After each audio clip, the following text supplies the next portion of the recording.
Olá, eu sou a Kelma Mazieiro e este é o Tarologuês, o podcast em que a gente fala de tarô. Nessa segunda temporada, você não vai mais me ouvir falando sozinha, pois eu vou receber convidadas e convidados especiais que falam bem essa língua para conversas enriquecedoras. Então vamos ao episódio para você saber quem vem hoje bater um papo comigo e falar sobre um novo tema. Tire esse tempinho para refletir, escutar e falar tarologuês com a gente. Olá, gente querida! Tudo bem com vocês? Estamos aqui de volta para o 9º episódio do podcast Tarologuês, hoje com uma convidada lindíssima, maravilhosa, chiquérrima, importantíssima, que é Giovanna Lucato.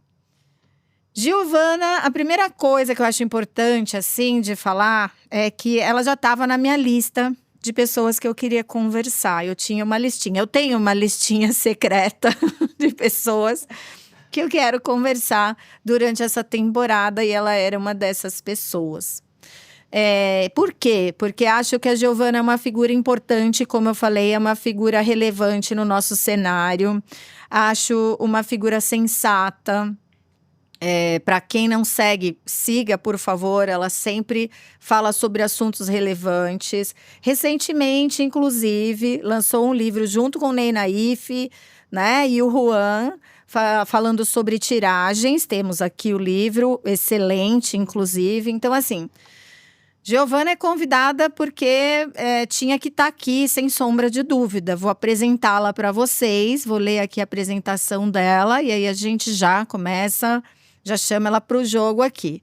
Então, vamos lá. Giovanna Lucato nasceu em 21 de abril, né? Eu com os problemas com os meses de número, mas enfim, 21 de abril de 82, em São Carlos, lá do interior, que nem nós. Com formação superior em marketing, trabalhou no meio corporativo até 2015, quando decidiu dedicar-se integralmente ao tarô e à astrologia. Corajosa. Seus estudos e práticas, aliados à sua formação acadêmica e experiência profissional, têm contribuído para uma abordagem diferenciada como taróloga.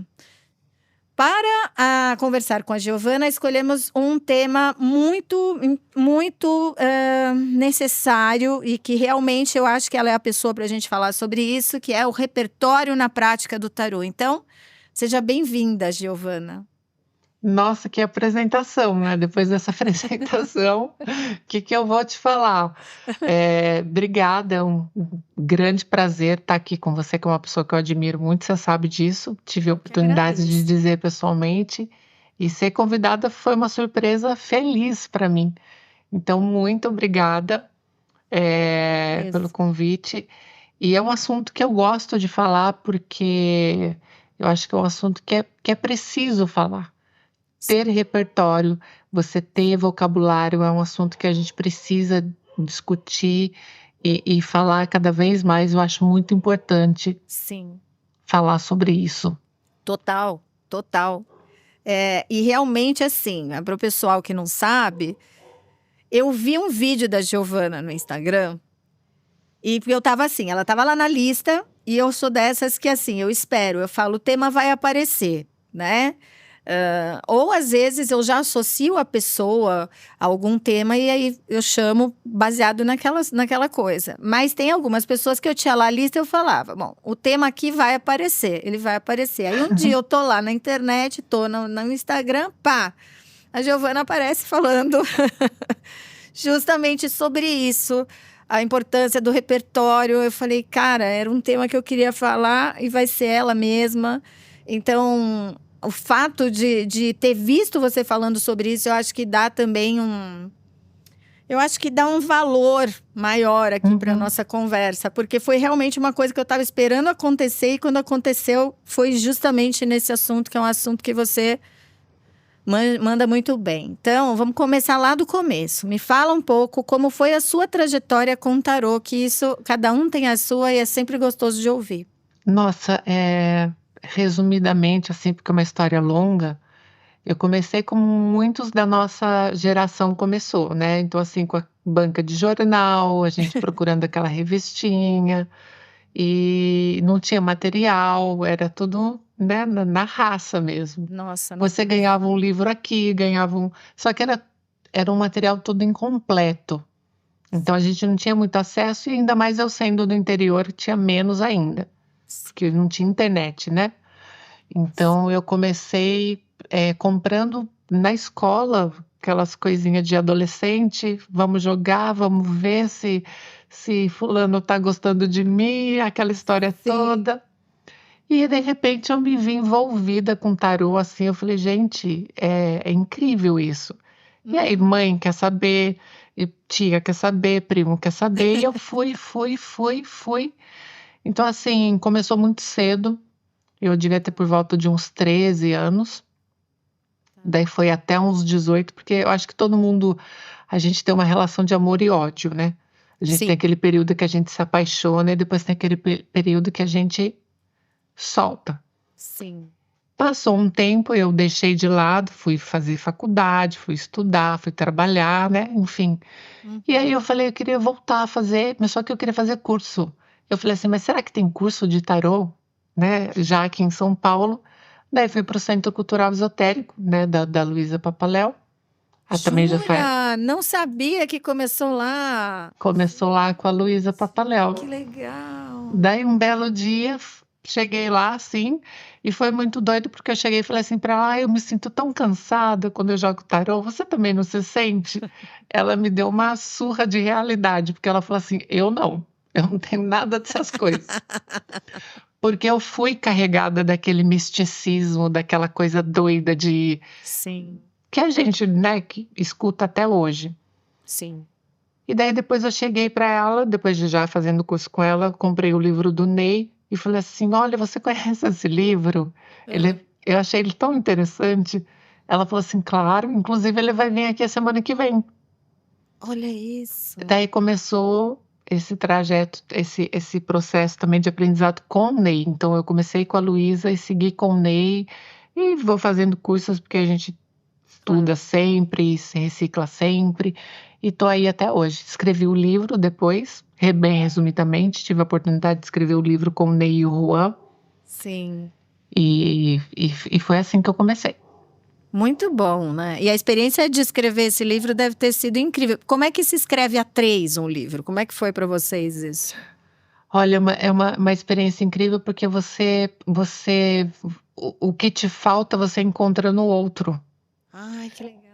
Tá. Então eu falo, nossa, eu não tinha pensado nisso. Então a gente discutindo o método um do outro, claro que com a experiência do Ney, então a gente ia falando, nossa, me empresta esse trecho para eu colocar no meu método que eu tô. Então, assim, é uma criação, e foi muito feliz, porque é uma parceria que deu certo.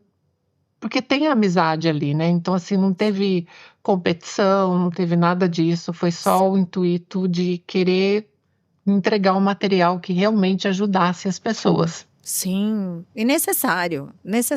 A gente precisa a gente precisa entender que a gente precisa de alguns métodos na mão, alguns jogos na mão, algumas tiragens, pelo menos um leque mínimo para a gente conseguir dominar e poder atender tranquilo de que aquele jogo vai dar conta da questão, né? Com certeza. Senão com a gente certeza. fica amarrado ali num jogo só, eu faço um jogo só e às vezes aquele jogo ele não atende o que a gente precisa, né? Então o livro é necessário mesmo.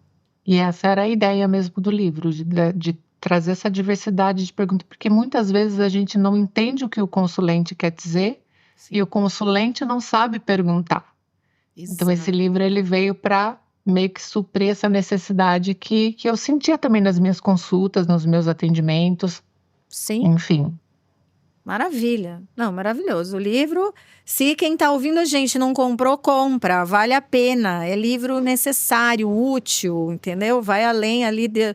A gente vai falar um pouco disso hoje, mas sem dúvida vai além daquilo que a gente às vezes aprende, né? A gente aprende 1 jogo, 2 jogos no máximo e fica grudado ali. Esse livro abre outras possibilidades. Acho que coloca a gente no século XXI, que tá difícil da gente pisar nele, né? E aí Tá difícil, tá difícil, Tá tá puxado. difícil. E você falou uma coisa importante, aproveitando já incluindo no nosso tema, eh, a gente fala do jogo, né, de você ficar preso num método só, e até você ter a questão da cultura, você abre esse campo de visão, né, Sim. eu acho que é isso que é importante, as pessoas abrirem o campo de visão, porque, quanto mais você abre o leque, você começa a observar a vida, o que está à sua volta e trazer isso para sua leitura, com certeza é riquíssimo, não tem como não enriquecer. Total. Total. E aí você tinha me falado aqui, né, quando você chegou lá na Luísa, quando você chegou no Centro Cultural, chegou com questões ali mistificadas, e uma das questões que eu queria falar com você é sobre isso. Como é que você acha que as pessoas estão hoje lidando com essa questão de buscar uma prática oracular, de buscar um tarô menos estereotipado? Como é que você acha que está isso na cabeça do público, dos consulentes, enfim? Eu acho que ainda está um pouco confuso, Tá. porque eu percebo, assim, que o que eu olho para mim, para quando alguém que eu falo que eu sou taróloga, a primeira coisa que eu percebo que a minha imagem choca um pouco. Sim. Porque eu fujo totalmente, nós, né, porque você também, a gente foge dessa imagem estereotipada, que tá tudo certo, né, quem segue essa linha, tá tudo certo, mas assim, eu acho que meu trabalho até, eu queria colocar o tarô, porque uma das coisas, que eu observei quando eu comecei a estudar, é que tinham psicólogos, tinham médicos, Sim. eu falei assim: "Gente, como assim?" Porque eu fui com essa visão estereotipada. Eu achava que era algo místico, que precisava de vela, de incenso, e eu fui quebrando isso e fui entendendo que o tarô não é nada disso. Sim. E então eu percebo que hoje as pessoas, quando elas olham para mim, eu falei: "Eu jogo carta", ainda choca um pouco, porque eu não sou aquela visão que elas têm do que é ser tarólogo. Então, assim, tem gente que procura o nosso perfil, e a gente sabe bem quem é o público que procura o nosso perfil, mas Sim. também tem aquelas pessoas que ainda procuram ah, aquela imagem estereotipada, porque acha que de alguma forma aquilo vai ser mais rápido, vai ser mais prático. É o famoso trago em 10 dias. Sim.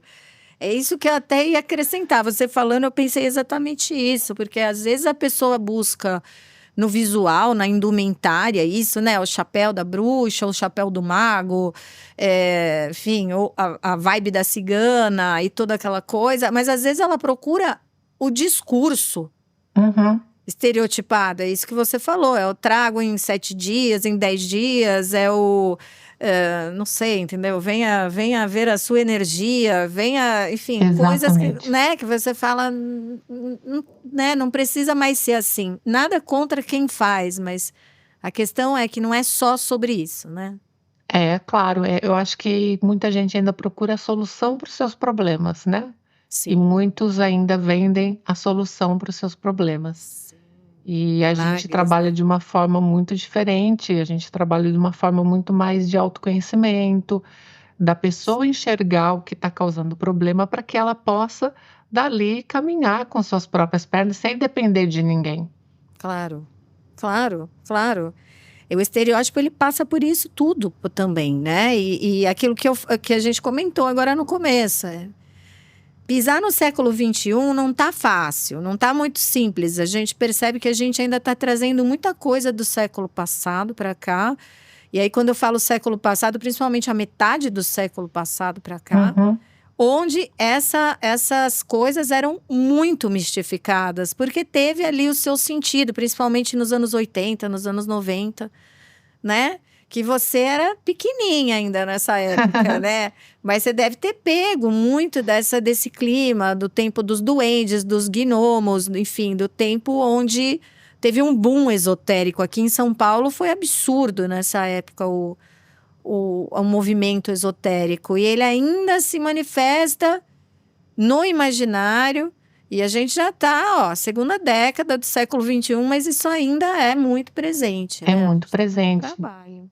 Eu acho que dos anos 80 até o comecinho dos anos 2000 não tinha mudado muita coisa ainda. Sim, sim. Começou a mudar um pouco com a chegada da internet, né, que as pessoas começaram a ter mais acesso, mas Foi. aí eu vejo que falo, agora vai modernizar, a coisa vai andar, mas de repente a gente tem um retrocesso. Sim. Então eu acho que a gente ainda está num período ainda de uma transição importante do que era para o que vai ser. A Sim. gente ainda sente ainda resquícios daquela antiga forma, estereotipada e tudo mais, e para o que vai ser ainda. Porque eu acho que o tarô ele está vindo de uma forma, ele tende a ficar mais sério. Eu acho que as pessoas tendem a respeitar mais e a gente está trabalhando duro para isso, né? Nossa, nossa, a gente rala que é uma loucura.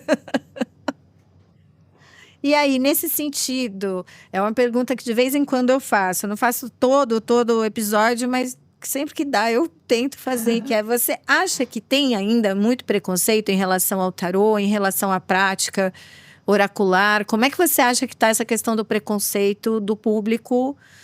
Não só, acho que não só o pessoal que nos procura esperando uma cigana, esperando, sei Uhum. lá, um mago, enfim, mas do público de modo geral. Você acha que ainda tem preconceito em relação ao tarô?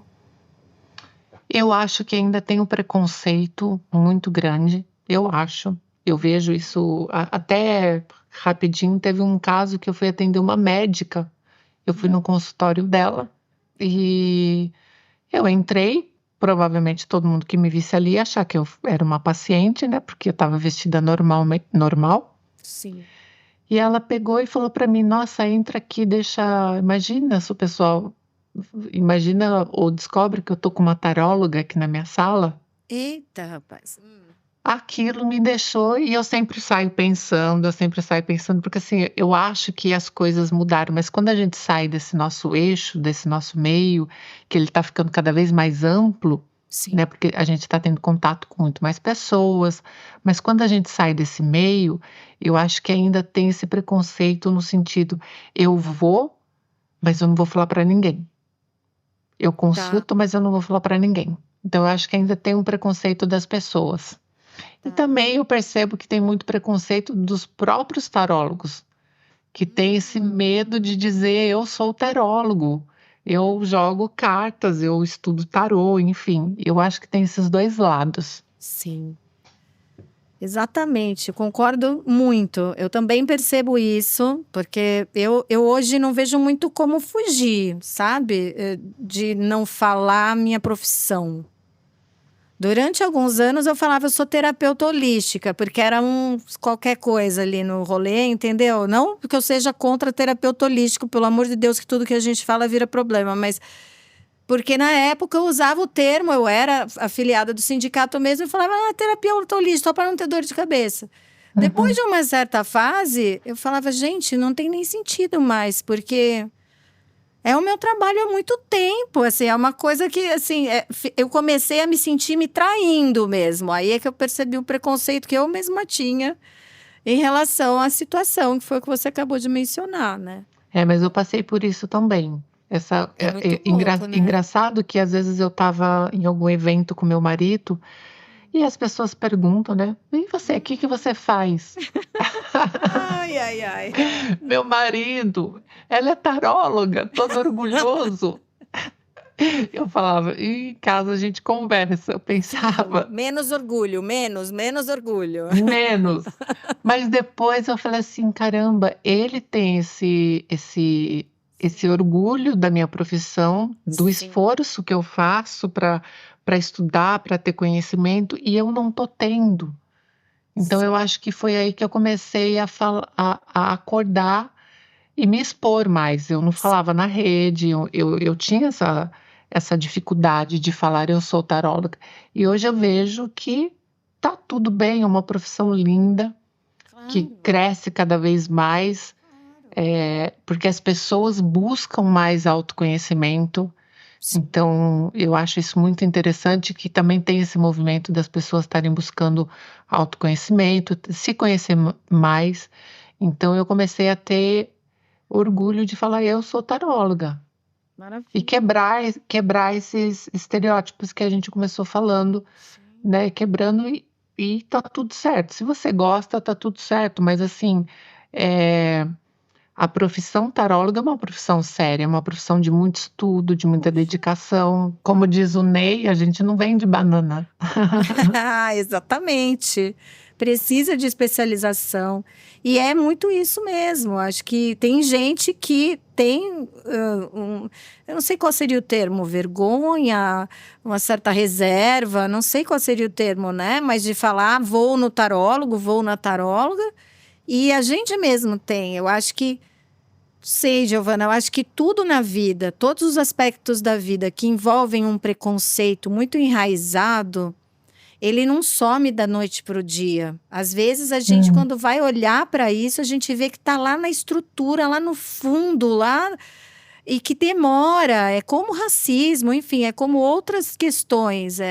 Às vezes a pessoa acha que ela não é racista só porque ela não maltrata negros, ela ainda pretos, né? Ela ainda não entendeu que o racismo está em outras questões. O racismo está na hora que ela atravessa a rua, quando ela vê um preto na mesma calçada.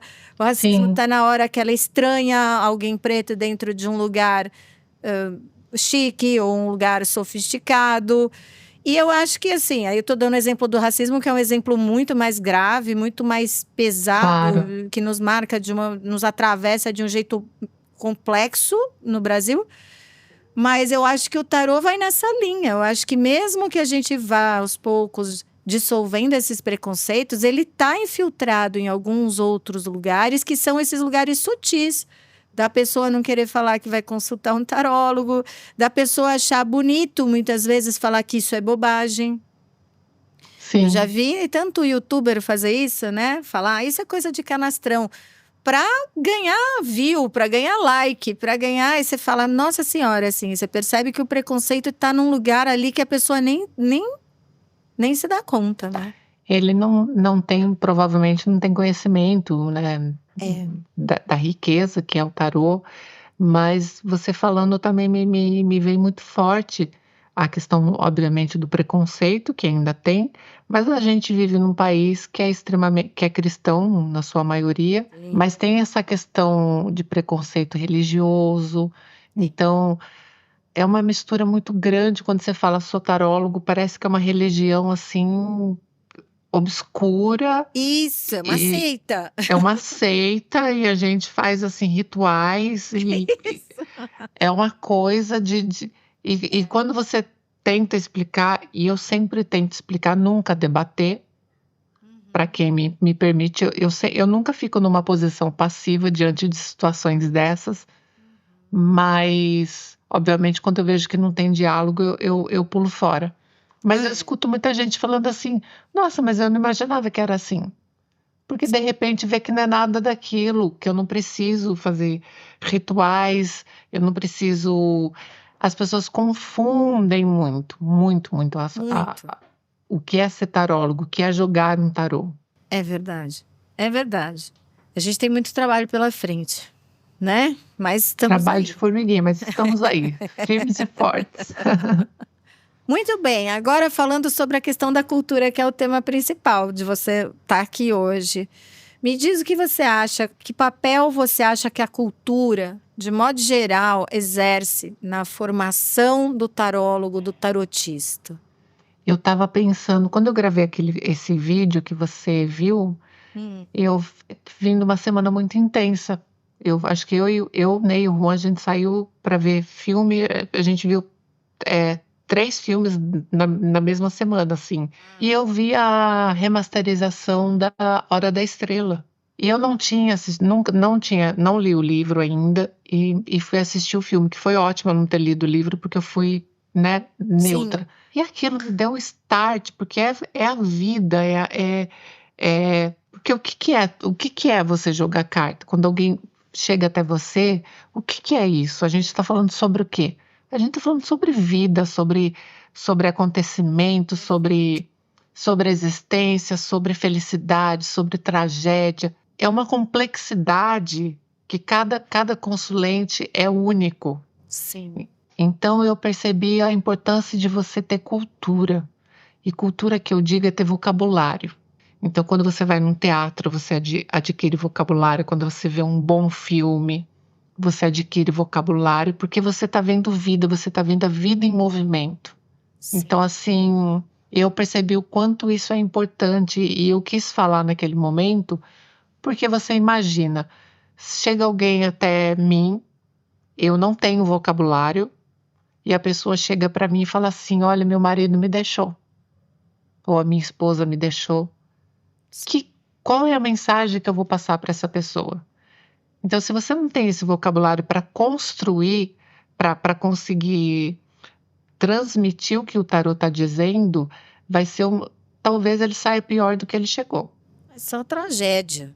Vai ser uma tragédia.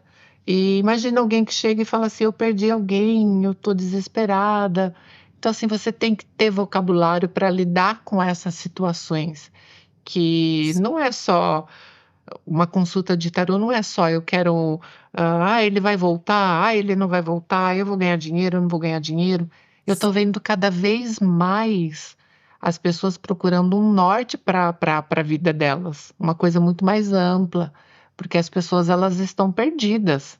Então, assim, eu percebo cada vez mais as pessoas estão perdidas.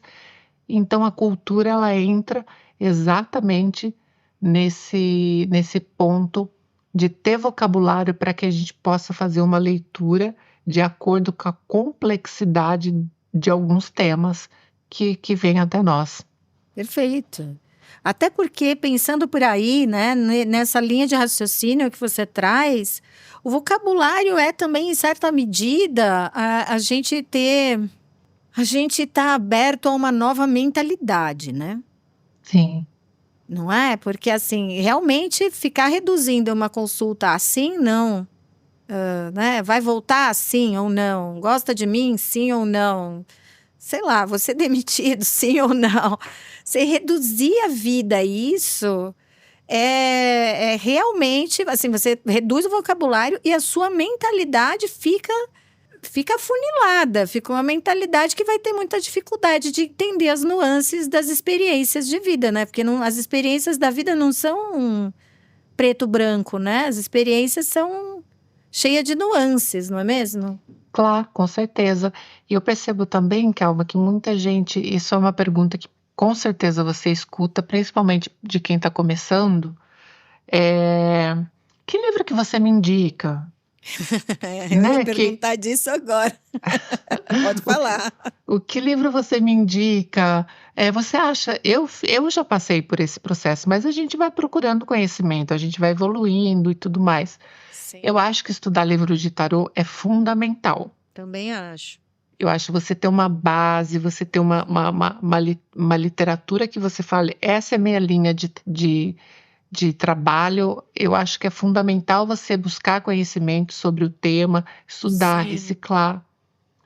Mas, de repente, eu acho que isso deve ter acontecido com você. Quando você pega, por exemplo, para ler sobre a sacerdotisa, o mago, enfim, seja o arcano que for, começa a ficar repetitivo. Nossa Senhora, fica engessado, que fica um inferno. Vai ficando engessado e como que você vai trazer aquilo para uma leitura? Né? Como é que você vai mandar, se você fica engessado naquele livro, como que você vai trazer? Então é muito difícil. A pessoa ela vai se encontrar numa posição congelada, assim. Ela não vai conseguir, vai ficar nervosa, enfim. Eu comecei, então, hoje, quando alguém me pergunta assim, que livro que você me indica? Eu falo assim, olha, leia livros sobre tarô, estude. Quando você souber o que é o mago, o básico, comece a ler outros livros. Comece a ter vocabulário. Porque daí eu tenho que explicar o tarô, o que que é? O tarô, ele é a existência. É o nascer, é o viver, com todas as suas nuances, e é o morrer e o recomeçar uma nova jornada. Seja em situações ou seja em vida mesmo, né? Porque o tarô nada mais é do que a representação dessa vida. Sim, exatamente. E a gente precisa, e outra coisa também que eu indico sempre, E as pessoas precisam observar mais, a gente precisa sair um pouco mais da tela do celular, a gente precisa observar mais a nossa vida. Quantas e quantas vezes eu tô na rua e eu vejo um casal, ou tá brigando ou tá se beijando, o outro ali, sabe, situações do cotidiano, Sim, isso enriquece uma leitura. Parece sim. que não, mas isso enriquece muito. Quando você começar a perceber isso, é o pulo do gato. É, é verdade, tem toda a razão. É muito doido, porque quando a pessoa começa a estudar tarô, ou quando ela. Às vezes até um cliente, você quer saber, às vezes até um consulente. Às vezes a pessoa faz uma consulta, ela gosta tanto que ela começa a fechar mesmo o mundo dela naquilo, né? Uhum. Sendo que o tarô é o oposto disso, né? É plural, ele abre. Permite que você aprenda tarô depois que você, como você falou, depois que você fez curso responsável, depois que você lê o livro, depois que você sabe jogar. É em outras áreas, às vezes, que a gente vai encontrar vocabulário, repertório, a gente vai encontrar possibilidade de uma nova mentalidade, da gente parar de julgar, porque o tarô reduzido, o tarô reducionista faz com que os jogos também sejam muitas vezes julgados. Quantas vezes a gente vê na rede social, enfim, não só, né? Grupos, enfim. Uhum. As pessoas julgando os jogos alheios, entendeu? Olha, esse jogo tá ruim, esse jogo tá bom. Fulano, olha a vida de fulano. E você fala, gente do céu, a partir do momento que você reduz a pessoa a uma coisa, né? A vida dela, a um julgamento de se tá bom, se tá ruim. A gente vê tantas pessoas reclamando dos médicos de hoje, que muitos médicos desumanizam a gente. E o Uhum. oraculista acaba fazendo isso muitas vezes. Sim, com certeza. Você falou uma coisa que é muito interessante, que é o julgamento, né. Sim, O tarô é a moral, então assim, exato. a gente não tem eu acho que por isso que o tarô sempre me fascinou por conta disso. Então assim, tudo é permitido, óbvio que dentro da ética, do código moral que a gente sabe que existe, mas assim, se é branco, se é preto, se é gay, se é lésbico, não importa. Não, não faz a menor diferença. Então não faz menor diferença. E então eu sempre me encantei, porque isso é a vida. A vida é assim. Exato. A vida não é essa cortina fechada que a gente olha só por uma frestinha. Então você entendendo, voltando à pergunta original, você entendendo todo esse movimento, você precisa se expor à vida, você precisa se expor à cultura, ter conhecimento. Conhecimento histórico, conhecimento social, conhecimento de realidade, sair um pouco de Jardins, sair um pouco da Avenida Paulista. Eu não digo só eu não digo só fisicamente, mas eu digo mentalmente, você conseguir enxergar outras realidades, que é observar a vida. E isso, sem dúvida nenhuma, você trazer isso para a leitura de tarô, eh, o consulente volta. Quando a gente Sim, faz essa leitura rica, o consulente volta. é uma grande experiência, né? Aí tá, e a consulta vira a leitura, enfim, vira uma experiência de fato. A pessoa quer viver essa experiência outras vezes porque fez sentido para ela. Sim, o que aconteceu muitas vezes comigo, e aí a gente volta também à questão do vocabulário, é que às vezes a pessoa que vai procurar o tarólogo, ela não quer nem só saber, ela quer um acolhimento. Perfeito. Então você ter essa empatia, não tem como você pode ser uma pessoa que abraça, que tá ali para receber, mas é limitada. Então, Sim, se você não tem esse vocabulário para lidar com essa situação, porque às vezes a pessoa não quer nem saber se o marido vai voltar ou não, ou se a pessoa, enfim, a sim. pessoa ela quer esse acolhimento, porque ela entende que ali é um espaço que não cabe julgamento. Perfeito, perfeito. E o juízo de valor, ele atrapalha até a leitura, né? Com certeza. Um dos primeiros episódios aqui, acho, da primeira temporada, foi o primeiro e o segundo, eu falo sobre o estereótipo do tarólogo e depois o estereótipo das cartas. Porque a gente também estereotipa a leitura, muitas vezes. A gente torna aquela leitura aquela coisa, o sol é bom, a torre é ruim e o pendeirado é ruim e sei lá, né? E o Papa é neutro, por isso que tem tanta gente que às vezes quando a gente vai estudar a pessoa fala, gente, eu não entendo o Papa, porque como o Papa não é nem lá nem cá, a pessoa não sabe nem como ler a carta e É tudo isso é verdade. estereótipo que está atravessando a nossa vida, né? É limitar, né? É limitar. Então, assim, por isso que eu gravei aquele vídeo justamente para falar, saiam desse roteiro.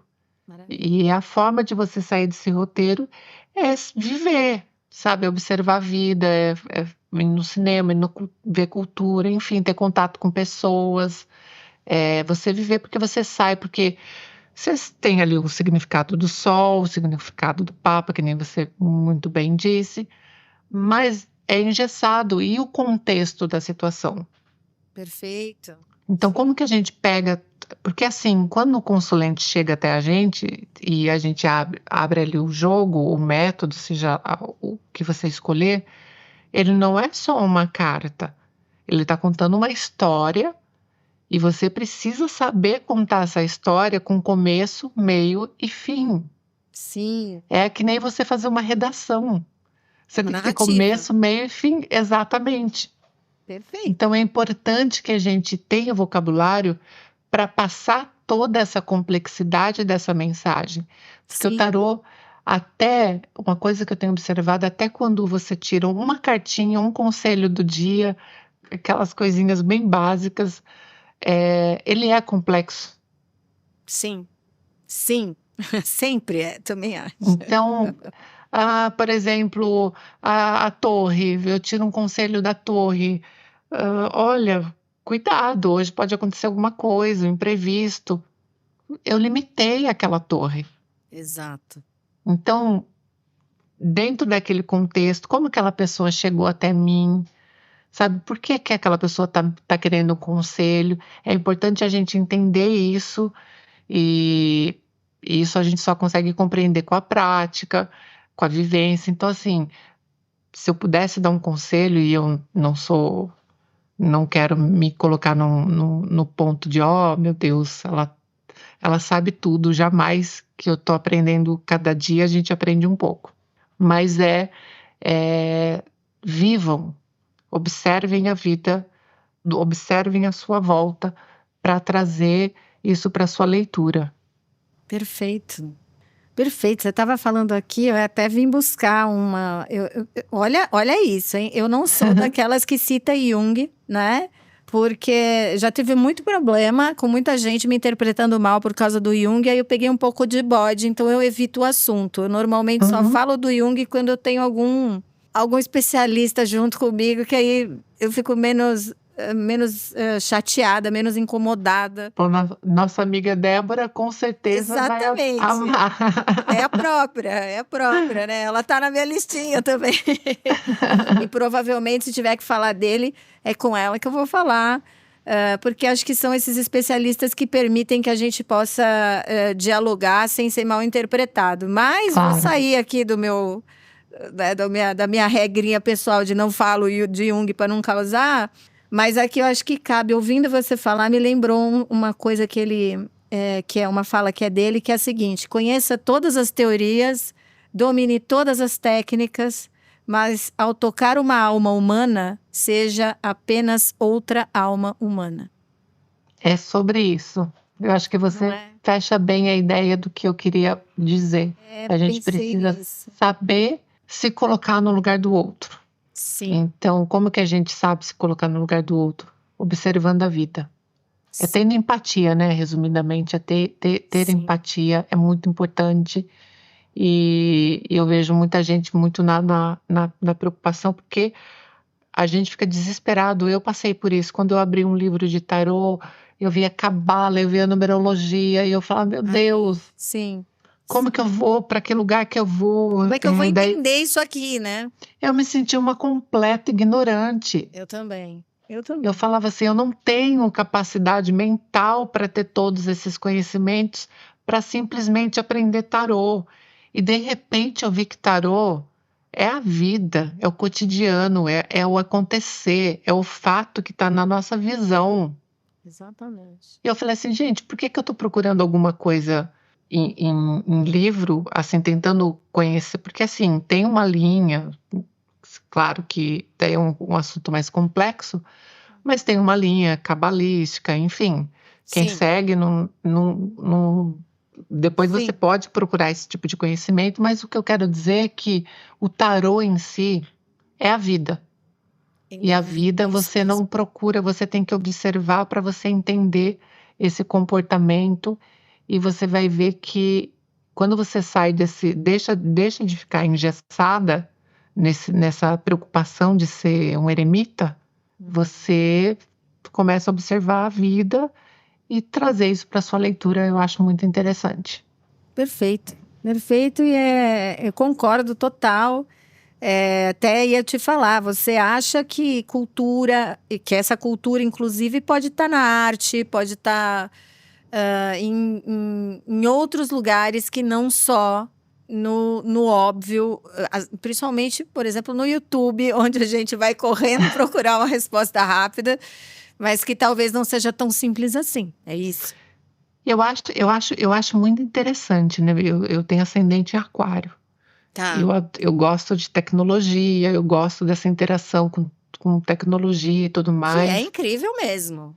que é incrível, mas eu acho que você é o início, entendeu? É só para te aguçar a vontade de querer buscar, de querer aprender, de querer conhecer.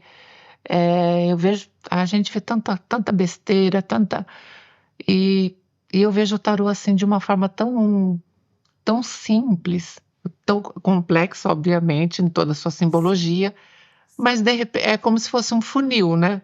Você É, precisa começar com bastante bagagem e depois ele acaba simples porque a gente estuda, como eu disse, de repente você vê que é simples, porque é a vida.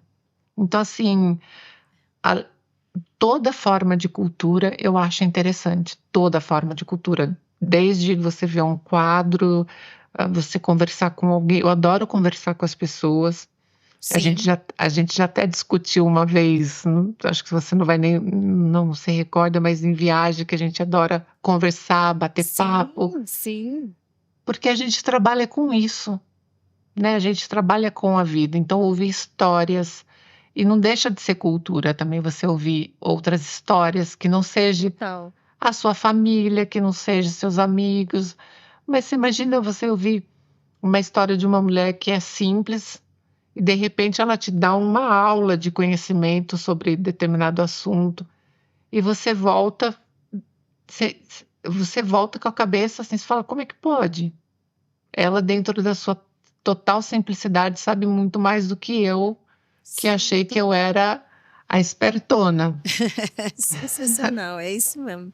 É Então a isso mesmo. cultura, ela engloba tudo isso na minha ideia de cultura, porque obviamente, infelizmente, no Brasil, a cultura ela ainda não é acessível 100% para todo mundo, principalmente eu acho que cidades mais São Paulo a gente ainda tem, né, Uhum. cidades grandes a gente ainda tem, mas cidades menores, então os interiores da vida e que a gente sabe que, enfim, daí é outro Sim. assunto complexo. Mas eu acho que se você não tem essa possibilidade, converse com as pessoas, Perfeito. ouça histórias, que não deixa de ser uma forma de enriquecer vocabulário, de ter conhecimento sobre vida, que é o tarô. Muito bem, maravilhosa, né? Assim, acho que não tem muito mais a acrescentar aqui, porque você foi sintética, foi objetiva e ao mesmo tempo profunda. Na realidade, sintetizar é um troço difícil para burro.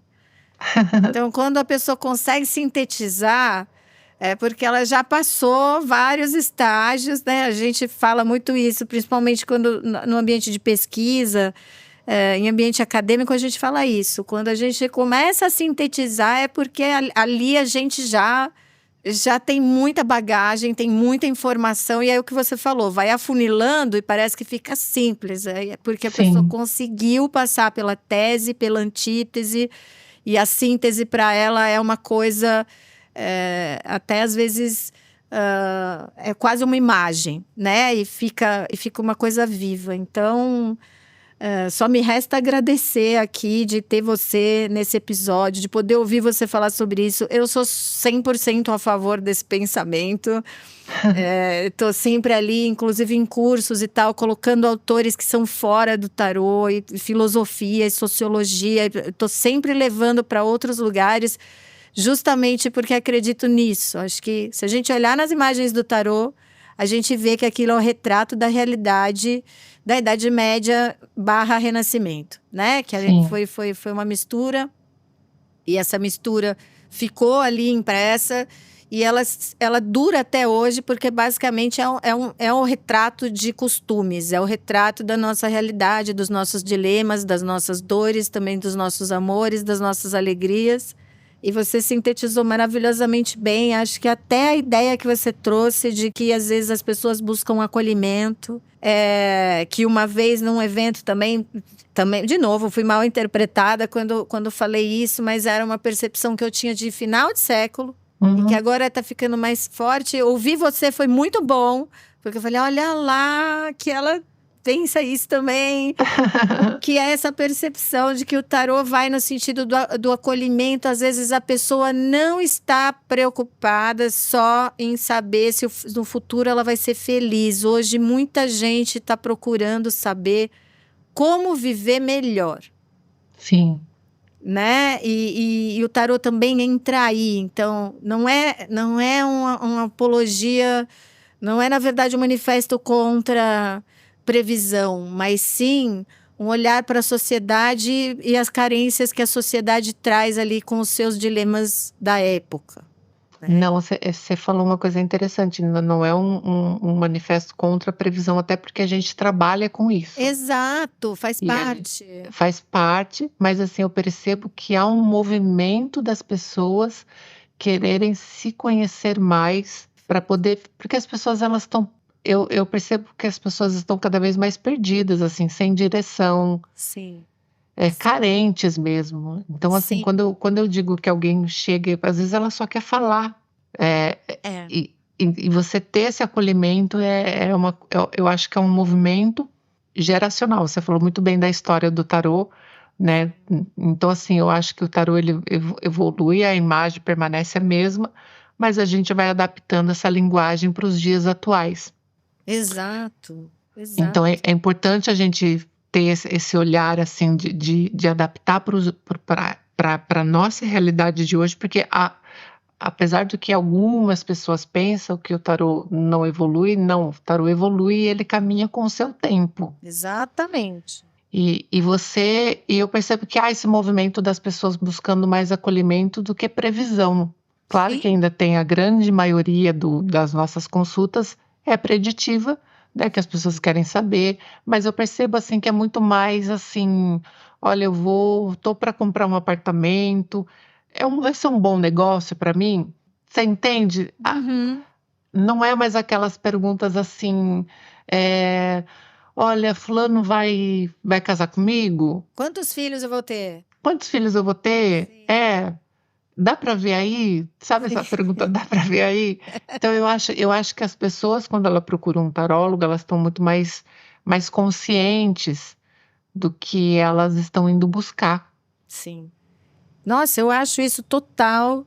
É uma das primeiras vezes que eu falei isso, né? Falei de um outro jeito, aquilo que eu te falei, deu maior BO, mas aí depois eu até aos poucos fui falando outras vezes, porque sempre a reação é essa reação, até porque não é nada contra a previsão, mas a relação do ser humano com o destino e com o livre-arbítrio mudou. Mudou. Então, é óbvio que a relação da pessoa com o oráculo também vai mudar. Ela vai buscar outras coisas. E aí, como você falou muito bem falado, que assim, o Jorge Forbes, o psicanalista, tem até um termo para isso. Ele fala que a gente está numa era de pessoas desbussoladas. Sim. Né? E o tarô é uma bússola. Então, assim, se a gente entender que a previsão faz parte, mas que talvez a demanda social hoje seja uma demanda muito mais de direção, de decisão, de uma nova relação com o livre-arbítrio, uma nova relação com a própria vida, a gente também vai encontrar aí uma atualização do papel oracular, que é tudo o que você falou. Não, com certeza. Eu acho que é esse movimento mesmo. Eu percebo que tanto quanto, voltando lá para o início um pouquinho da figura estereotipada, que a gente está quebrando isso, Sim. mas porque também as pessoas elas estão procurando essa nova visão, porque elas precisam de ferramentas para sustentar essa vida louca que a gente tá, Esse sabe? excesso de escolhas, né? Esse excesso de escolhas, esse excesso. Tem dia, eu acho que todo mundo passa por isso. Tem dias que a gente roda que nem peão. Sim. Você roda e não faz nada, daí você fala, gente, eu fiquei o dia todo, não consegui fazer nada. Não é porque você tá com preguiça, tá cansado, trabalhou demais, é porque você tem tanta opção que te paralisa e te engessa. É isso. Então eu acho que essa pessoa que procura o tarô hoje em dia, ela tá é como se ela viesse e chegasse assim: "Me ajuda, eu preciso isso. retomar minha vida, eu preciso". É mais ou menos isso. Perfeito. É o que eu observo nos meus atendimentos. Não, eu também. Tamo junto. Bom, me resta de novo, né? Eu falei, mas aí eu não aguentei. Falei mais um pouco, porque, enfim, a conversa tá boa, mas... Puxa vida, muito, muito obrigada, Giovana. Vou deixar esse espaço aqui para você deixar seus contatos para as pessoas. Quem não conhece a Giovana deve conhecer, mas quem não conhece, conheça, siga, acompanhe. Sempre muito coerente, muito sensata, muito tranquila naquilo que ela coloca, com uma experiência incrível e com essas percepções que fazem absolutamente toda a diferença. Então, óbvio que só me resta agradecer demais de estar aqui conversando com você. E fique à vontade aí para as suas despedidas e para deixar os seus contatos para o pessoal te encontrar. Eu que agradeço a oportunidade, né? De sempre um prazer estar com você e agora no podcast. Então, agradeço muito. E quem quiser saber mais, ter contato comigo nas minhas redes sociais, o Instagram é Giovana Lucato, tudo junto, tarot com T, né? E tem também, eu ainda tô nessa transição, Kelma, não sei se eu tô... Tem outro Instagram que é giovana.lucato, então às vezes eu misturo, eu esqueço de trocar, é uma bagunça. Tá, mas aí Enfim, assim, Giovana é com 2 N's. Com 2 N's. Giovana com 2 N's. Tá. Lucato, tudo junto, .tarot com T e no Instagram. Perfeito. E o livro, quem não comprou o nosso livro, 200 Tiragens Auxiliares do Tarot, por favor, conheçam, Compre. Que vale a pena. Compre. É da Alfabeto, né? É da Alfabeto, é da editora Alfabeto. Tem no site, tem na Amazon, tem nas livrarias e tá na 3ª edição, tá indo acho que para a 3ª edição já. É um livro que deu muito certo, enfim, é isso. Muito, muito obrigada. Babado, muito obrigada. De novo, maravilhosa. Pessoal, sigam Giovana, quem não segue, comprem livro. Esse livro é bom mesmo, esse livro funciona de fato. É um livro viável para todos nós e acho que agrega bastante. E, no mais, a gente segue se vendo, a gente segue se falando. É muito bom, que eu sempre não, né? Mas de vez em quando eu encontro a Giovana e a gente conversa. Sim. E são sempre conversas incríveis. Então, essa conversa vai seguir certamente aí nos próximos encontros. Certeza. E quem sabe a gente segue fazendo mais coisas juntas. Com certeza. Gente, muito, muito obrigada por vocês terem ficado com a gente até aqui. Valeu! Comentem.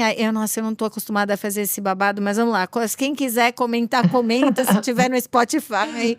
Enfim, mandem suas sugestões. Vale a pena também dar um feedback para a gente nesse sentido, para a gente sentir como é que vocês estão recebendo os episódios e principalmente ouvindo as nossas conversas. Beijinho para todo mundo. Beijão para você, querida Giovana. Beijo, Kelma. Beijo a todos. Obrigada. Tchau, tchau.